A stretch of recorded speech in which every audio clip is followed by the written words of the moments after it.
¿Cómo está, Germán? Buen día. ¿Cómo mira el panorama usted? Bueno, el panorama, si querés, nacional o en la provincia, me parece que estamos en un año muy difícil porque de alguna manera estamos pagando las fiestas de los últimos años, ¿no? El gasto desmedido, el plan platita, la irresponsabilidad presupuestaria y de gasto de masa y todo lo que ha sido los desbarajustes de la economía. Lo estamos pagando ahora y lo sentimos, ¿no? La inflación se sentía, pero ahora se están tomando las medidas necesarias, pero muchas veces están pagando justos por pecadores, es decir, toda la sociedad argentina está dispuesta a hacer un esfuerzo y estamos, digamos, apostando al futuro, resignando el presente para apostar al futuro, para poder tener un futuro, pero estamos nosotros como sociedad pagando los desmanejos y la corrupción del kirchnerismo, ¿no? Pero, ¿hasta cuándo hacer esto? La pregunta es porque, mire, yo desde Alfonsín, Alfonsín eran los militares, Menem era Alfonsín, después todos eran contra Menem, los kirchneristas eran contra Menem, y era así más o menos la historia. Después contra Macri, Macri contra Cristina, después contra Macri y ahora contra el kirchnerismo. Es como que la historia argentina, el que está muestra aquello, pero ¿cómo sigue? Es la pregunta. Mira, tres cosas de eso. A ver. La primera, sin duda, esta dialéctica o este relato de unos contra otros o de echar culpas es una constante en Argentina y nos ha hecho muy mal. Eso es seguro, estoy totalmente de acuerdo con vos. Segundo, hay algo de verdad. O sea, Argentina viene muy mal hace 40 años por la clase política, por las malas decisiones de toda una clase política que nos ha hecho que cada vez estemos peor, que cada vez estemos peor, que cada vez estemos peor. Entonces sí hay una responsabilidad te diría, en los últimos 40, 50 años de los desmanejos de una clase política que realmente la ha llevado a Argentina a pique. Si vos ves, antes teníamos una clase media, comerciantes, profesionales, que con el fruto de su trabajo podían estar tranquilos, se podían ir de vacaciones, llegaban a fin de mes, y eso en Argentina está hecho polvo, porque ya casi 7 de cada 10 chicos son pobres. Entonces estamos en una sociedad claramente mucho más empobrecida. Y en tercer lugar, también hay que diferenciar, que era lo que yo trataba de hacer otro día en el Congreso, hay que diferenciar el relato de los datos. Entonces, cuando a nosotros nos dicen era la culpa de o este ha hecho las cosas mal, bueno, para un momento, veamos cuáles son los datos, qué han hecho bien y qué han hecho mal, para decir, bueno, ¿para dónde vamos para adelante? Y si vos ves el gobierno de Alberto Fernández, vos decís, realmente ha sido el peor gobierno de la historia. No hay un dato que sustente ese gobierno. Entonces vos decís, bueno, ha habido aciertos y desaciertos en el gobierno de Macri, seguro.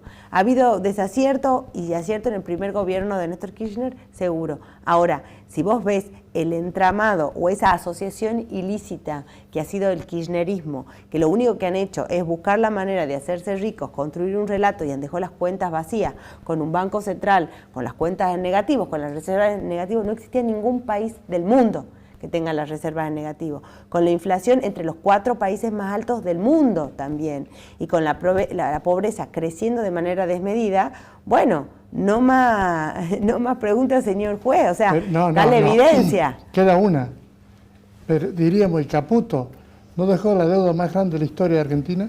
Mira, en realidad la de Caputo ha sido un revolving de una deuda que ya teníamos, de renegociar una deuda, pero sin duda también ha habido un montón de cosas mal en el gobierno de Macri con su gestión, y por eso el PRO no ha podido reelegir, y por eso tenemos a alguien mucho más, si querés la palabra radicalizado, como mucho más profundo en sus propuestas, como Milei. ¿A dónde te quedas? ¿Radical, PRO o Milei? Yo soy de Creo. Bueno, yo soy de Creo. Si tuviera que buscar un referente nacional, Creo es provincial. Ok, sí, pero me parece que si algo, yo no me puedo circunscribir a un partido, porque por algo nosotros hemos hecho el enorme esfuerzo de hacer un partido. ¿Por qué nosotros hemos hecho un partido? Porque no nos sentimos identificados con ninguno de los que había en ese momento, en el 2020. Porque no me representaban cabalmente en Tucumán ninguna de esas ideas.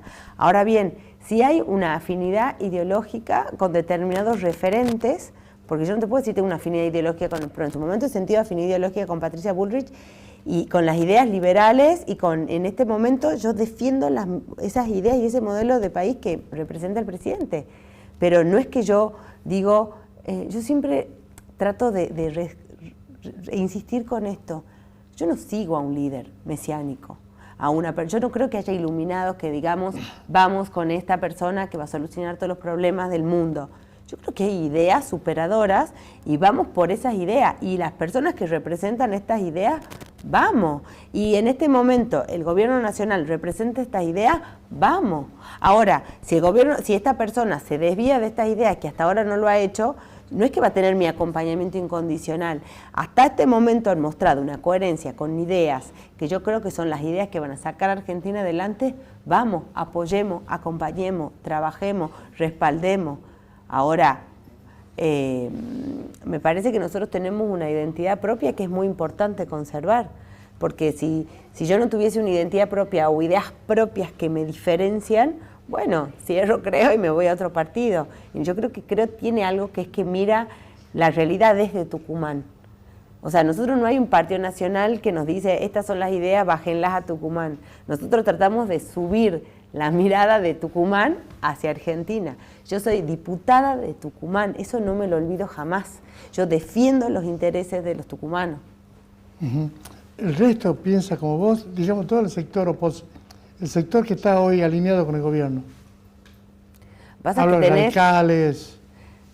¿Vos decís en general en Argentina o en Tucumán? No, Tucumán. Mira, yo creo que hay, yo creo que hay distintos puntos de partidas o paradigmas desde los cuales cada uno parte, que no hace que nosotros estemos acompañando al gobierno nacional o en algunas medidas acompañando al gobierno nacional, no hace que todos pensemos lo mismo. Digamos, tener un representante de Fuerza Republicana y un representante de Creo, y me parece que incluso hay un sector del radicalismo, y me parece que eso no hace que nosotros pensemos igual en todo. Es más, tenemos muchísimas diferencias. Este radicalismo que hay hoy en Tucumán, ¿está más alineado o cuál es la distancia que hay con el gobierno nacional?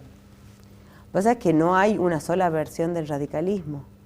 No, bueno, ya sé, pero ahora esto de Tucumán, lo de Tucumán. No, pero en el radicalismo tenés un sector más cercano a Jaldo, tenés un radicalismo un sector más cercano al Partido de la Justicia Social, al Faro.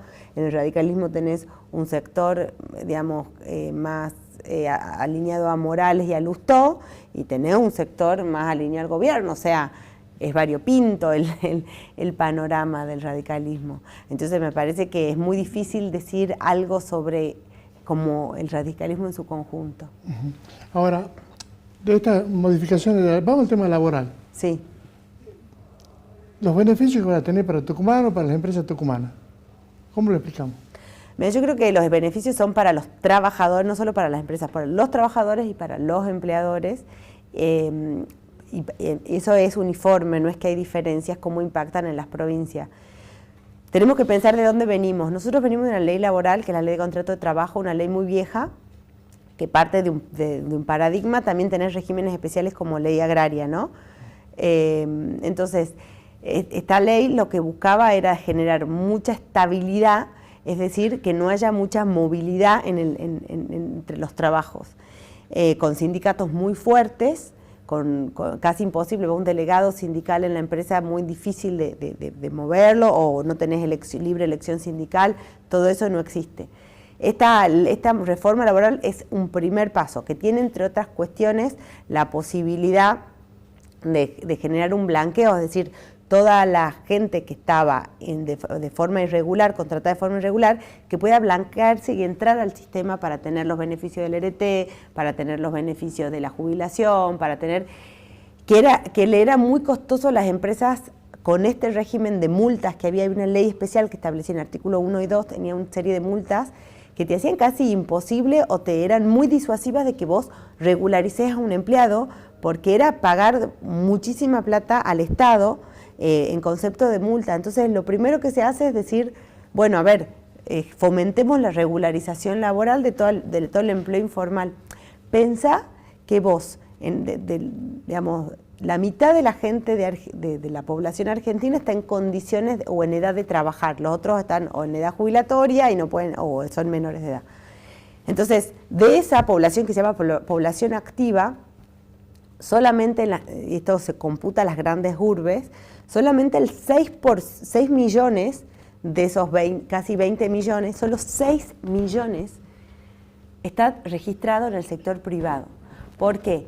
En los últimos 10 años el empleo privado está planchado, no crece, y es más, tiene tasas negativas si vos tomas el crecimiento poblacional. Ahora, el empleo público en los últimos 20 años ha crecido un 70%. Es decir, el Estado se ha dedicado a contratar y muchas veces deslealmente con el sector privado. Entonces, nosotros es muy caro tener tantos empleados. De hecho, te das cuenta cuando ha sido, ¿te acordás la pelea entre Mansur y Jaldo? Y hay un montón de gente en la legislatura que se ha quedado sin contrato porque estaban peleados y demás, y los absorbió el Ejecutivo así sin chistar, como 15.000 personas sin chistar. Vos, para contratar en una empresa, Arcor, por ejemplo, que genera trabajo y golosinas para todo el mundo y productos, se mueve con 600 empleados. 600. Y bueno, la legislatura de Tucumán, que no hace nada, saca malas leyes. Hay una obsesión con la legislatura. Es que son las cajas negras de la política. No es una obsesión mía, es sino el símbolo de la corrupción y de la impunidad en Tucumán. Pero la pregunta es, sí. Esto viene de antes y ustedes participaron. Tenía socio, ya la vez anterior lo hablamos. Sí. Tenía socio, es como que... ¿Los socios qué dicen? Los socios cuestionan algunos. No entiendo, la pregunta es que yo tengo una obsesión con la legislatura y que hay gente que ha estado con nosotros. Los socios, sí. Digamos la gente que estaba en Cambiemos, ya lo hablamos esto, estaba en Cambiemos, están enojadas. Con nosotros. Con Pablo Amodeo por esta actitud. O sabe o no sabe. Y la verdad molesta. O sea, la verdad molesta. Yo no puedo... A ver, Germán, yo no me puedo quedar callada porque he estado parte de una alianza. Cuando Alfaro no asume, era la misma boleta. Cuando Alfaro no asume, ¿qué sale a decir, creo, al día siguiente? Las candidaturas testimoniales son una inmoralidad, es una estafa al electorado. Entonces, no me importa si el 90% de la legislatura son de otro partido político o de otra alianza. Una pregunta, para terminar. Sí. Ustedes, cuando hablamos de la casta, todo el mundo dice, mi ley busca la casta. Realmente lo que paga la clase media, que no es la casta. De todo te ajuste. No, lo que pasa es que el peso del Estado, vos podés, se ha hecho un ajuste brutal sobre la casta, sobre el gasto del Estado. Ha sido brutal. Se pasó la motosierra en el Estado. Lo que pasa es que no alcanza para ordenar las cuentas. El ajuste, que vos decís, la tarifa era un gasto del Estado, pero que te pega en el bolsillo. Ese es el problema. A la larga, cuando yo ajusto el Estado, impacta, porque si yo corto la obra pública, ¿no? Porque mi ley corta, por ejemplo, obra pública y tarifa, que es donde más se siente. Entonces, era un gasto del Estado, pero lo sentís en el bolsillo. Y por eso te digo que el ajuste no alcanza sin crecimiento. Quiere decir que falta más ajuste. No, hay que crecer ahora. ¿Y cuándo aparece el crecimiento? Bueno, eso lo determina el mercado, tiene que ver con un montón de variables, pero tiene que pasar. ¿Podemos seguir hablando en otra oportunidad? Cuando quieras. Gracias, doctora. Vamos a una pausa, señor director.